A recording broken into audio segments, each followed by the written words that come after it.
io sono un figlio di questa città perché mia madre, come ho detto altre volte, quando le domandai, ma perché da Molfetta andavi a Napoli a partorire?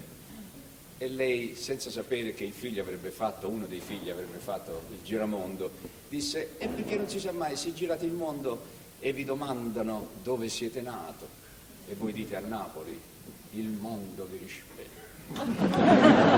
Questa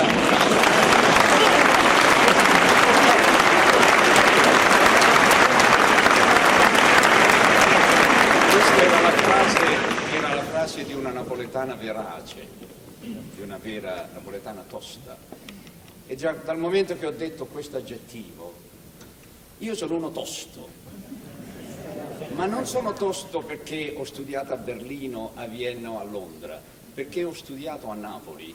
E voglio dire, cioè, c'è una napoletanità che possiamo definire teutonica, che nasce poi non dimentichiamo, Federico II di Svevia, no? I Normanni, eccetera, eccetera.